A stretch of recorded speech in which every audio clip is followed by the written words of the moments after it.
ফেনীতে কাভার্ড ভ্যানের ধাক্কায় পিকআপের ৫ নির্মাণ শ্রমিক নিহত, আহত ৭ জন ফেনী সদর হাসপাতালে ভর্তি।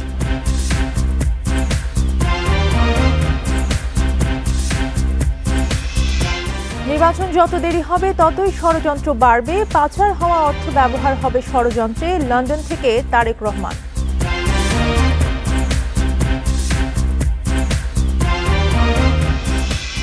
তিস্তা পাড়ের ১৩০ কিলোমিটার এলাকা জুড়ে জাগো বাহে তিস্তা ব্যবসায়ী কর্মসূচি।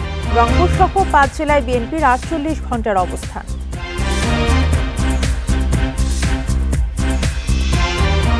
অভ্যুত্থানে নিহতরা জুলাই শহীদ, আহতরা জুলাই যোদ্ধার পরিচয় পাবেন, জানালেন উপদেষ্টা। সব চাকরিতেই অগ্রাধিকার।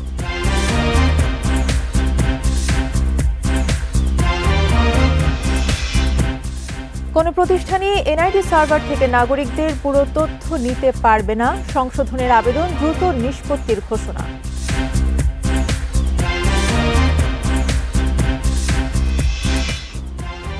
স্বাগত বিরতিহীন রাত ৯টায় বাংলাদেশের সঙ্গে আছি তাসনিমে জানাত। শিরোনাম শুনছিলেন, এবারে বিস্তারিত। ফেনী সদরের হাফেজিয়া এলাকায় কাভার্ড ভ্যানের ধাক্কায় পিকআপের ৫ যাত্রী নিহত হয়েছেন, আহত হয়েছেন আরও ৭ জন। এর মধ্যে ৩ জনের অবস্থা আশঙ্কাজনক। তাদের পাঠানো হয়েছে চট্টগ্রাম মেডিকেলে। হতাহতরা সবাই নির্মাণ শ্রমিক। সন্ধ্যায় ঢাকা চট্টগ্রাম মহাসড়কে এই দুর্ঘটনা ঘটে। চট্টগ্রাম থেকে ফেনীগামী পিকআপ ভ্যান হাফেজিয়া এলাকায় পৌঁছালে পেছন থেকে একটি কাভার্ড ভ্যান ধাক্কা দেয়। ঘটনাস্থলে মারা যান পিকআপ ভ্যানের ৫ শ্রমিক। আহতদের ফেনী সদর হাসপাতালে ভর্তি করা হয়েছে। নিহতদের মরদেহ রাখা হয়েছে হাসপাতাল মর্গে। তাদের নাম পরিচয় জানা যায়নি এখনো। কিছু নির্মাণ শ্রমিক ছিল, এই নির্মাণ শ্রমিকরা ওই পড়ে যায়, যে কয়জন পড়ে যায় সবাই এই ট্রেলারের নিচে চাপা পড়ে এখানে স্পট ডেট হয় ৫ জন। আর যারা হতাহত তাদেরকে স্থানীয় জনগণ হাসপাতালে নিয়ে গেছে।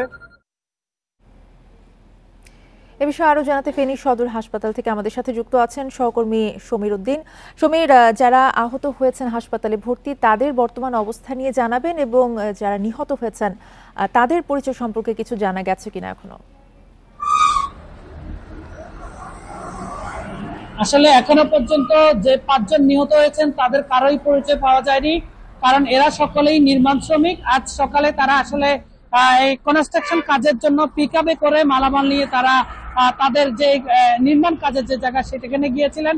সন্ধ্যায় তারা সারাদিন কাজ শেষ করে সন্ধ্যায় তারা যখন আসছিলেন ঢাকা চট্টগ্রাম মহাসড়কের ফেনী সদরের যে হাফেজিয়া নামক একটি জায়গা, সেখানে আসলে পিছন দিক থেকে একটি কাভার্ড ভ্যান, সেই কাভার্ড ভ্যানটি তাকে সেই গাড়িটিকে যাত্রী মানে নির্মাণ শ্রমিক গাড়ি যে পিকআপ ছিল তাকে ধাক্কা দিলে তাৎক্ষণিকভাবে পিকআপে থাকা সকল যাত্রী তারা আসলে ঘটনাস্থলে উপচে পড়ে। তখন পিছন থেকে যে কাভার্ড ভ্যানটি আসছিল সেটি তাদেরকে চাপা দিলে তাৎক্ষণিকভাবেই ঘটনাস্থলে ৫ জনই নিহত হয়েছে এবং বাকি ৭ জন যারা তারা গুরুতর আহত হয়েছে তাদেরকে সদর হাসপাতালে নিয়ে সেখানে আশঙ্কাজনক অবস্থা আরো ৩ জনকে চট্টগ্রাম মেডিকেলে পাঠানো হয়েছে। তবে তাদের কারোই এখনো পরিচয় পাওয়া যায়নি, কারণ তারা উত্তরবঙ্গ থেকে এসে ফেনীতে তারা কাজ করেন, তারা সদরপুরের একটি কলোনিতে বসবাস করেন।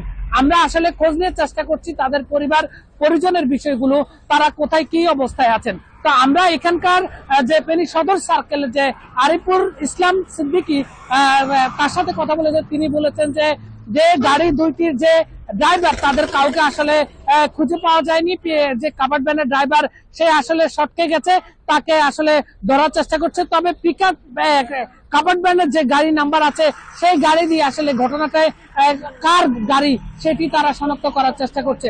তবে একসাথে যে পিকআপে করে এতগুলো মানুষ যাচ্ছে সেটি আসলে বৈধ না, সেটি অবৈধভাবে তারা যাচ্ছে, তারাও সেটি বলছিল।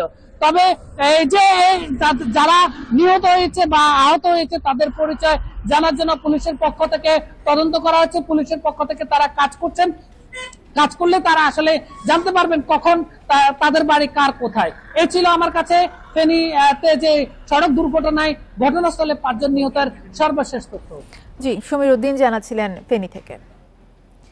নির্বাচন যত দেরি হবে ততই ষড়যন্ত্র বাড়বে বলে মন্তব্য করেছেন বিএনপির ভারপ্রাপ্ত চেয়ারম্যান তারেক রহমান। তিনি আশা প্রকাশ করেন, যারা দেশের সম্পদ লুট করে পালিয়েছে তারাই ষড়যন্ত্রের পেছনে খরচ করবে। সোমবার বিকেলে রাজধানীর কৃষিবিদ ইনস্টিটিউটে এক অনুষ্ঠানে লন্ডন থেকে ভার্চুয়ালি যোগ দিয়ে তিনি এই আশঙ্কার কথা জানান। সংঘর্ষের ছবি তোলার সময় তাকে মারধর ছাত্র জনতার গণঅভ্যুত্থানে পেশাগত দায়িত্ব পালনের সময় আহত হন বিভিন্ন গণমাধ্যমে কর্মরত ফটো সাংবাদিকরা। রাজধানীর খামারবাড়ির কৃষিবিদ ইনস্টিটিউশনে সেসব সাংবাদিকদের পরিবারের সাথে মতবিনিময় অনুষ্ঠানের আয়োজন করে আমরা বিএনপি পরিবার। অনুষ্ঠানে জুলাই আন্দোলনে আহত ফটো সাংবাদিকদের চিকিৎসার জন্য আর্থিক সহায়তা করা হয়।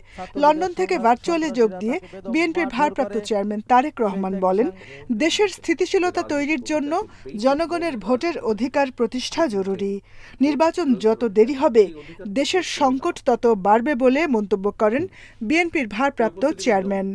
যত দেরি হবে নির্বাচনের তত বেশি কিন্তু বিভিন্ন ষড়যন্ত্রের ডালপালা বাড়তে থাকবে।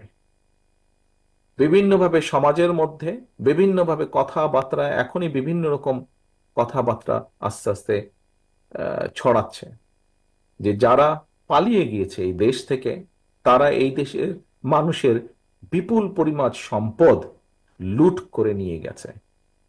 অবশ্যই তারা সেই সম্পদগুলি সেই ষড়যন্ত্রের পিছনে ব্যয় করবে। তারেক রহমান বলেন, সংস্কার সফল করতে হলে রাজনীতিবিদদের মাধ্যমেই করতে হবে।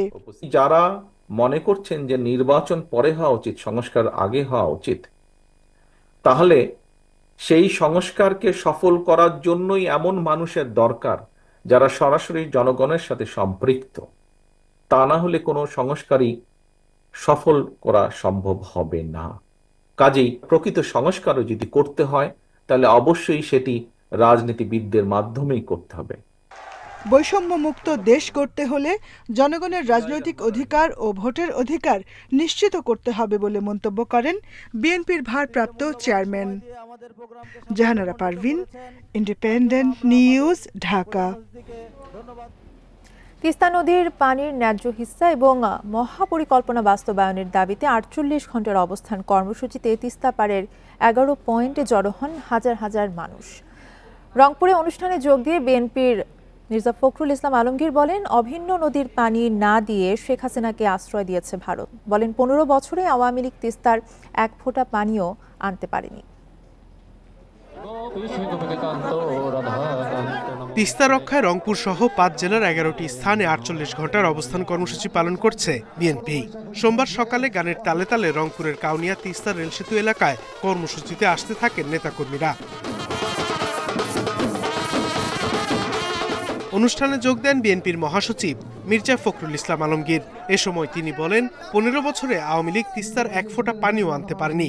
ভারত বিভিন্ন নদীতে বাঁধ দিয়ে আটকে রাখছে পানি। 15 বছরে বাংলাদেশ থেকে বেঁচে দিছে, তিস্তার এক ফোঁটা পানি আনতে পারে নাই। 54টা নদী আছে যেগুলো ভারত থেকে আমাদের দেশে আসছে, সবগুলো নদীর উজানে তারা বাঁধ দিয়ে দিয়েছে। আর আমাদের দেশের মানুষ এখানে ধান ফলাতে পারে না, ফসল ফলাতে পারে না, তারা তাদের জীবন জীবিকা থেকে সম্পূর্ণ বঞ্চিত হয়। নীলফামারী ও লালমনিরহাটেও বিএনপির নেতাকর্মীরা মিছিল নিয়ে সমাবেশ স্থলে জড়ো হন। অংশ নেন বিভিন্ন সামাজিক সাংস্কৃতিক সংগঠন, শিক্ষার্থী, শিক্ষকরাও।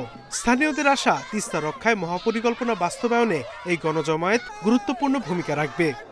আমরা চাচ্ছি এই তিস্তা মহাপরিকল্পনা বাস্তবায়ন হয়ে আমাদের উত্তরবঙ্গের মানুষের ভাগ্যের উন্নয়ন ঘটুক। 5টা জেলার লোক সবাই একসাথে একত্রিত হয়েছি এই তিস্তা পরিকল্পনা বাস্তবায়ন করার জন্য। সাথে আসি থাকবো যাতে আমাদের এই তিস্তা মেগা প্রকল্প কাজের বাস্তবায়ন হয়। গাইবান্ধায়ও কয়েকটি পয়েন্টে অবস্থান কর্মসূচিতে যোগ দেন বিএনপির স্থানীয় নেতাকর্মীরা। 71 সালে আমাদেরকে আপনারা দূর দিনে একটু সাহায্য করেছেন, পাকিস্তান ভাঙার জন্য সাহায্য করেছেন। পাকিস্তান থাকলে আপনি তিস্তা নদীর এই অবস্থা আপনি করতে পারতেন না। তিস্তা নদীর পানির ন্যায্য হিস্সা ও মহাপরিকল্পনা বাস্তবায়নে কুড়িগ্রামের 2টি পয়েন্টে জড়ো হয় বিএনপির হাজারো নেতাকর্মী। তিস্তা রক্ষায় দ্রুত পদক্ষেপ নেওয়ার আহ্বান জানান তারা। Sadequr Rahman Siddiqui, independent news. তিস্তা প্রকল্প নিয়ে চীনের ওপরেই আস্থা রাখছে বাংলাদেশ। পানি সম্পদ উপদেষ্টা রেজওয়ানা হাসান জানান, 2026 সাল পর্যন্ত বাড়ছে সমঝোতার মেয়াদ।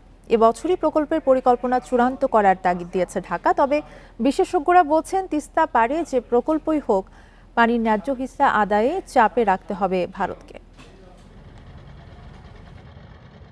2020 সালে 8,500 কোটি টাকার তিস্তা প্রকল্পে আগ্রহ দেখায় চীন, কিন্তু 2024 সালে জাতীয় নির্বাচনের পর ভারত থেকে ফিরে চীনকে পিঠ দেখিয়ে দেয় শেখ হাসিনা সরকার। ফলে দূরত্ব বাড়ে ঢাকা বেইজিং এর মধ্যে। অন্তর্বর্তী সরকার দায়িত্ব নেয়ার পর চীনের সঙ্গে ফের আলোচনা শুরু হয়েছে। পানি সম্পদ উপদেষ্টা জানান, তিস্তা প্রকল্পটি দুই দেশের পানি সম্পদ ব্যবস্থাপনা সংক্রান্ত সমঝোতার আওতায় রয়েছে। এটির মেয়াদ 2026 সাল পর্যন্ত বাড়ানোর সিদ্ধান্ত নেওয়া হয়েছে। চীনের সাথে বাংলাদেশের একটা সমঝোতা সড়ক আছে, সেই সমঝোতা সড়কের সময় বাড়ানো হচ্ছে। তার অর্থ হচ্ছে চীনের সাথে যে সমঝোতাটা আমাদের আছে আমরা সেটাকে ভিত্তি ধরে এগোচ্ছি। 2 বছরের জন্য এক্সটেনশনে গেলেও পরিকল্পনাটা যেন এই বছরেই চূড়ান্ত হয়ে যায়। তিনি আরও জানান, স্থানীয়দের মত নিয়ে চীনকে তিস্তা প্রকল্প প্রস্তুত করতে বলা হয়েছে। দূর করতে হবে আগের মহাপরিকল্পনার ঘাটতি। আগে যে মাস্টার প্ল্যানটা হয়েছে ওইটা আসলে চীন সরকার কর্তৃকই টেকসই বা ফিজিবল মনে করা হয়নি। এখন একটা পরিকল্পনা হবে, এইটার কারণে কিন্তু তিস্তা নদীতে অন্যান্য ইন্টারভেনশনগুলো সেরকমভাবে হচ্ছে না। ফলে ওইখানে যা কাজ করার কথা তা সরকারও করছে না, আর পরিকল্পনার জন্য অনেক কিছু ঝুলে আছে। এখন আমরা পাওয়ার চাই না, তাকে বলেছি যে আমরা দুটা সংযোজন চাই। ওই পরিকল্পনা যেখানে যেখানে ভুল ছিল সেটাও অ্যাড্রেস করতে হবে, একই সাথে জনমানুষের প্রত্যাশাকে প্রতিফলন করে প্রয়োজনে সেটাকে আবার পরিবর্তন করে দিতে হবে। কিন্তু তিস্তা মহাপরিকল্পনা কেন প্রয়োজন তা স্পষ্ট করতে বলেছেন বিশেষজ্ঞরা। বলছেন চাপে রাখতে হবে ভারতকেও। পানি বন্টনের চুক্তিটা হচ্ছে রাজনৈতিক ব্যাপার, এটা কারিগরি ব্যাপার না। কি প্রকল্প বাস্তবায়ন হচ্ছে এইটা প্রকাশ না করা পর্যন্ত কি করা হচ্ছে স্বচ্ছতার অভাবে আমি মনে করি আমরা কনফিউজড। কি হচ্ছে, চীন করুক, আমেরিকা করুক, রাশিয়া করুক, ভারত করুক, কিন্তু কি করছে সেটা তোমাকে জানতে হবে। শুষ্ক মৌসুমে তিস্তার পানি বেশি প্রয়োজন। মহাপরিকল্পনা সেই ঘাটতি কতটুকু মেটাতে পারবে তা নিয়ে সন্দেহ রয়েছে এই বিশেষজ্ঞের। নাফিজাতুল্লাহ, ইন্ডিপেন্ডেন্ট নিউজ, ঢাকা। আন্দোলনে নিহতরা জুলাই শহীদ, আহতরা জুলাই যোদ্ধা হিসেবে পরিচিতি পাবেন বলে জানিয়েছেন মুক্তিযুদ্ধ বিষয়ক উপদেষ্টা ফারুক আজম। এদিকে মসজিদ অফিসে এসি 25 ডিগ্রির নিচে না রাখার নির্দেশনা দিয়েছেন বিদ্যুৎ উপদেষ্টা মোহাম্মদ ফাউজুল কবির খান। না মানলে বিদ্যুৎ সংযোগ বিচ্ছিন্ন করার হুঁশিয়ারি তার। সোমবার ডিসি সম্মেলনের দ্বিতীয় দিনে এসব কথা বলেন উপদেষ্টারা। রাজধানীর ওসমানী স্মৃতি মিলনায়তনে ডিসি সম্মেলনের দ্বিতীয় দিনের অধিবেশনে বিভিন্ন সেশন শেষে সাংবাদিকদের সাথে কথা বলেন উপদেষ্টারা। মুক্তিযুদ্ধ বিষয়ক উপদেষ্টা জানান, আন্দোলনে নিহতরা জুলাই শহীদ, আহতরা জুলাই যোদ্ধা হিসেবে পরিচিতি পাবেন। এছাড়া তিনি জানান, জুলাই অধিদপ্তর গঠনের প্রক্রিয়া শেষ পর্যায়ে। এ সপ্তাহে অধিদপ্তর গঠন হবে। প্রত্যেকটা জেলায় জেলায় এই স্কুটনির মাধ্যমে আমরা ভুয়া মুক্তিযোদ্ধাদেরকে শনাক্ত করার চেষ্টা করব এবং সেই নিরিখে যাদেরকে আমরা শনাক্ত করতে পারবো তাদেরকে আইনের আওতায় নিয়ে আসবো। বাসাবাড়ি, মার্কেট, মসজিদ সহ সরকারি বেসরকারি কোনো প্রতিষ্ঠানে 25 ডিগ্রি সেলসিয়াসের নিচে এসি চালানো যাবে না বলে জানিয়েছেন বিদ্যুৎ ও জ্বালানি উপদেষ্টা। এছাড়া গরমে কেপিএ স্থাপনা বাদে শহরে ও গ্রামে সমান হারে লোডশেডিং হবে বলে জানান তিনি। যদি দেখা যায় যে না, এটা আমাদের যে অনুরোধ, এই অনুরোধ উপেক্ষিত হয়েছে, এই অনুরোধ যা কেউ রাখছেন না, তাহলে কিন্তু আমরা আইনানুগ ব্যবস্থা গ্রহণ করব। বিদ্যুৎ সংযোগ বিচ্ছিন্ন হতে পারে। রমজান উপলক্ষে খাদ্যবান্ধব কর্মসূচির আওতায় 30 টাকা কেজিতে 50 লাখ পরিবার চাল পাবে বলে জানিয়েছেন খাদ্য উপদেষ্টা। আসন্ন রমজান সামনে রেখে মার্চ এবং এপ্রিল এই 2 মাসে 1.5 লাখ টন করে মোট 3 লাখ টন চাল দেয়া হবে খাদ্যবান্ধব কর্মসূচির আওতায়। আবার ফুড ফরওয়ার্ড সব বিভিন্ন করবে, সবই তো মার্কেটে ফুডকে ইনজেক্ট করবে।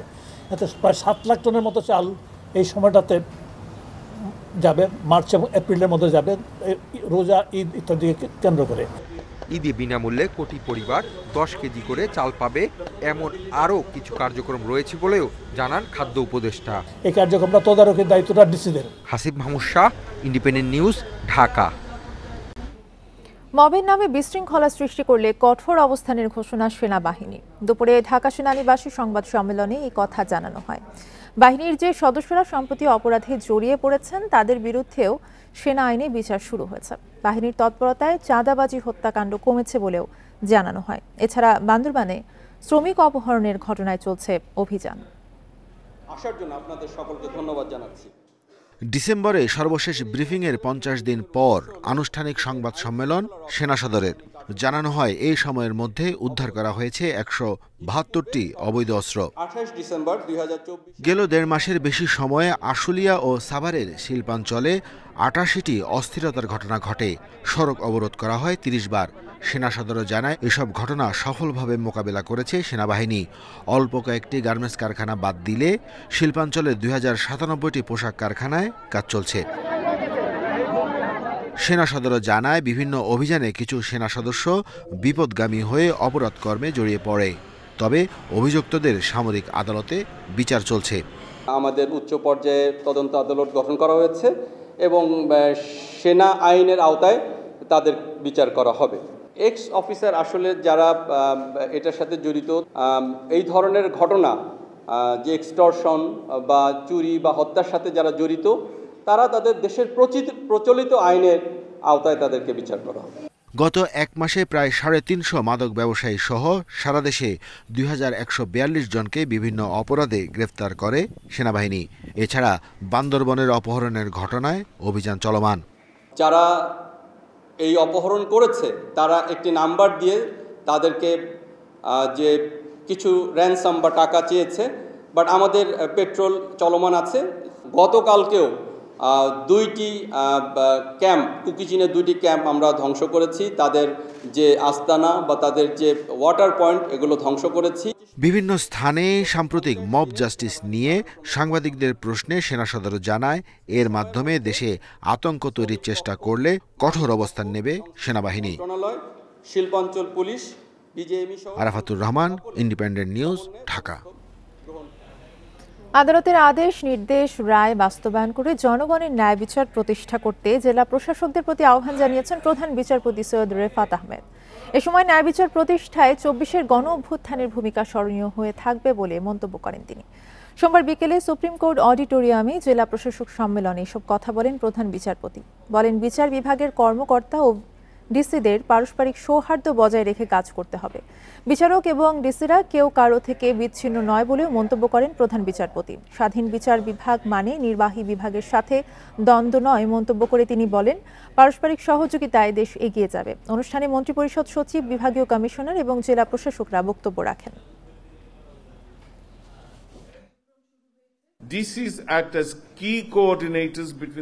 জেলা বিচার বিভাগ এবং জেলা প্রশাসন দুটি স্তম্ভ, দুটির কার্যকারিতা স্বতন্ত্র কিন্তু উদ্দেশ্য অবিচ্ছেদ্যভাবে সংযুক্ত। সংবিধান অনুযায়ী সুপ্রিম কোর্টের আদেশ মানতে বাধ্য জেলা প্রশাসন। জেলা প্রশাসকরা যেসব সমস্যা তুলে ধরেছেন তা সমাধানে তাৎক্ষণিক নির্দেশনা দেয়া হয়েছে।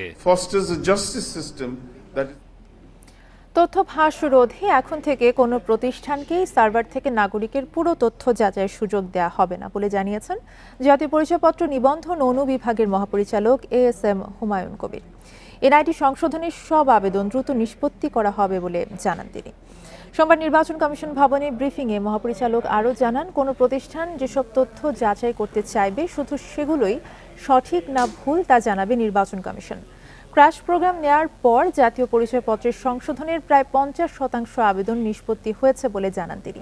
শিগগিরই সব আবেদন নিষ্পত্তি হবে। আগে তথ্য ফাঁস হয়েছে জানিয়ে হুমায়ুন কবির আরও বলেন, ইসি যে কমিটি করবে সেটি অনুমতি ছাড়াই বিভিন্ন প্রতিষ্ঠান পরিদর্শন ও তদন্ত করতে পারবে। তথ্য যাচাইকারী প্রতিষ্ঠান ও এর কর্মীদের নিরাপত্তা ছাড়পত্র লাগবে বলেও জানান হুমায়ুন কবির।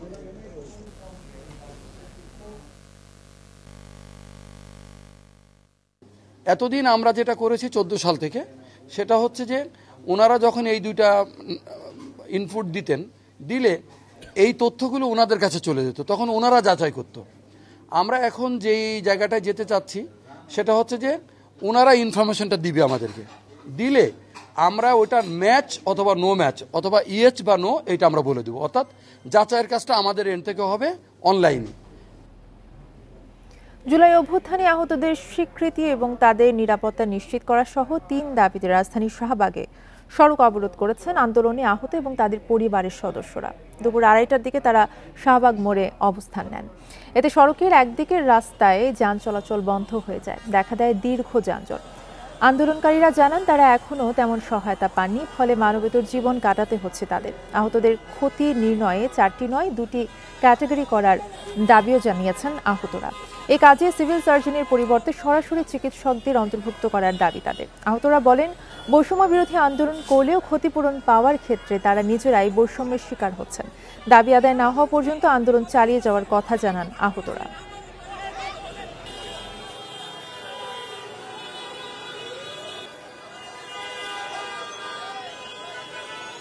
আমরা কারোর সাথে দ্বন্দ্ব করবে যাচ্ছিনি, কোনো গন্ডগোল করে রাখিনি, আমরা ন্যায্য দাবি নিয়ে আছি।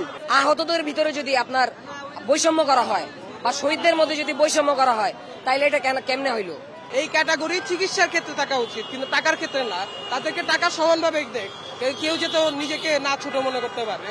দুবাইয়ে পাকিস্তান শাহিনসের বিপক্ষে ওয়ার্ম আপ ম্যাচে বাংলাদেশের ব্যাটিং বিপর্যয়। টস জিতে ব্যাটিং নিয়ে 202 রানে অল আউট হয় শান্তর দল। শাহিনসের বিরুদ্ধে সুবিধা করতে পারেনি টপ অর্ডার। তানজিদ আউট 6 রানে। অধিনায়ক শান্ত ফেরেন 13 রান করে। প্রথম 10 ওভারে 2 উইকেটে 60 রান তোলে বাংলাদেশ। সৌম্য 35 করে রান আউটের শিকার। মিডল অর্ডারে হৃদয় মুশফিকরা হতাশ করেন। তানজিমের 30 রানে সংগ্রহ 200 পার হয়। 38 ওভার 2 বল খেলে গুটিয়ে যায় বাংলাদেশ। স্পিনার উসামা মির নেন 4 উইকেট।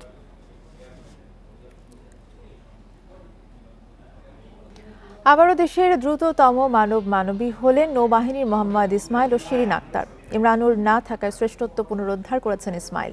আনন্দের পাশাপাশি সীমাবদ্ধতাও তুলে ধরেছেন এই স্প্রিন্টার। অন্যদিকে দাপট ধরে রেখে 16 বার দ্রুততম মানবীর খেতাব অর্জন শিরিনের।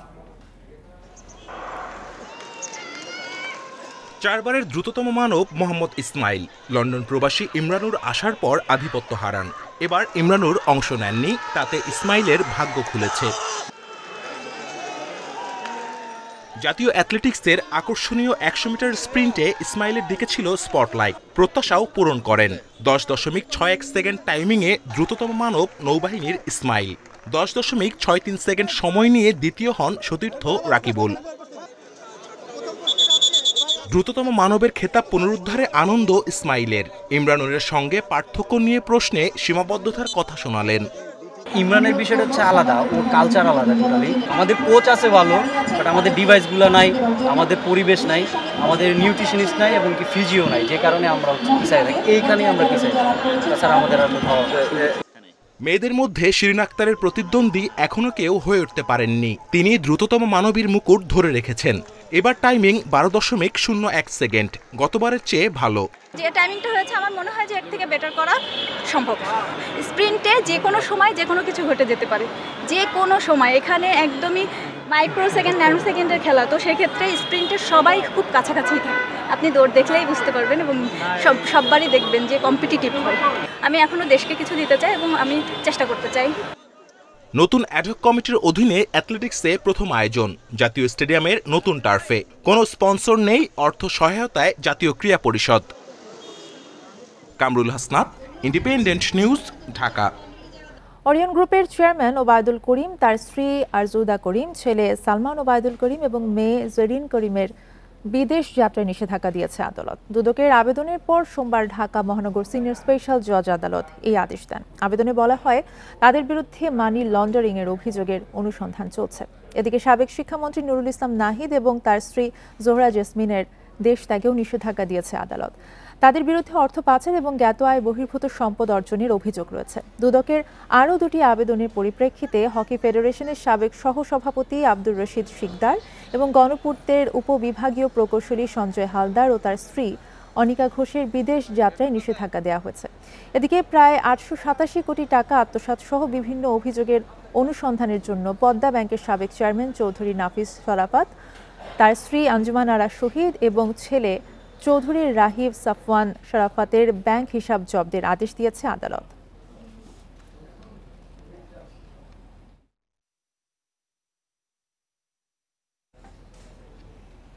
নির্বাচন ও সংস্কারের মধ্যে কোনো দ্বন্দ্ব নেই। সংস্কার ছাড়া যেমন সুষ্ঠু এবং গ্রহণযোগ্য নির্বাচন সম্ভব নয়, তেমনি গণতন্ত্র টেকসই করতে নির্বাচন জরুরি। তাই দুটি বিষয়কে সমান গুরুত্ব দিয়ে কাজ করছে নির্বাচন সংস্কার কমিশন। সোমবার রাজধানীর সিরডাপ মিলনায়তনে আলোচনা সভায় এসব কথা জানান কমিশন প্রধান বদিউল আলম মজুমদার।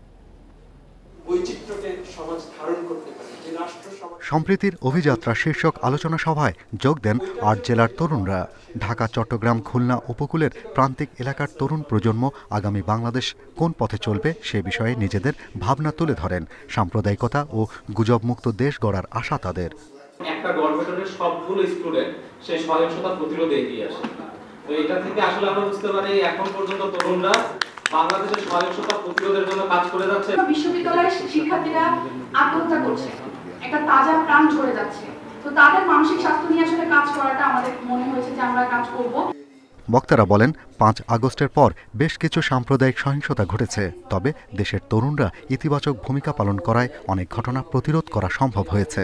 সাম্প্রদায়িক সম্প্রীতি ধরে রাখতে সবাইকে ঐক্যবদ্ধ থাকার পরামর্শ তাদের।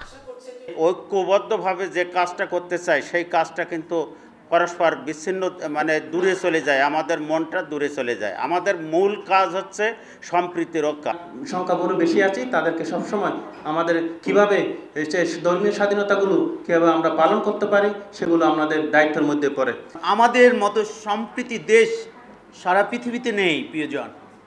আমরা এত ভালোবাসি জানেন, এক পরিবারে এক জায়গায় আমরা থাকতে পছন্দ করি। শিক্ষাগুলোকে আমরা আত্মস্থ করতে পারলে ইনশাআল্লাহ আমাদের মধ্যে সাম্প্রদায়িক কোনো ভেদাভেদ থাকবে না, হানাহানি থাকবে না।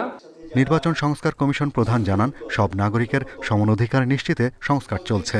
সুষ্ঠু ও গ্রহণযোগ্য নির্বাচন ছাড়া টেকসই গণতন্ত্র অনিশ্চিত বলে মন্তব্য করেন তিনি। সবার ভোটাধিকার নিশ্চিত করতে হবে, সেই জন্যই সংস্কার দরকার। কারণ যেই পদ্ধতি প্রক্রিয়া ভেঙে গিয়েছে এটাকে জোড়া লাগাইতে হবে। তাই সংস্কার ছাড়া যদি নির্বাচন হয় তাহলে নির্বাচনটা হয়তো গ্রহণযোগ্য হবে না। আর শুধু যদি নির্বাচন হয় সংস্কার ছাড়া সেই নির্বাচনটা যে গণতান্ত্রিক প্রক্রিয়াটা সে টেকসই হবে না। তাই আমাদের দুটোই দরকার।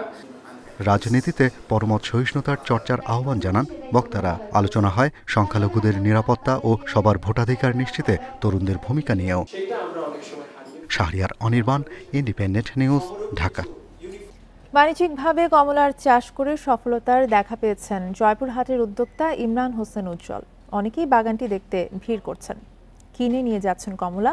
কম খরচে বেশি লাভ হওয়ায় ইমরানের সাফল্যে অনুপ্রাণিত হচ্ছেন অন্যরাও।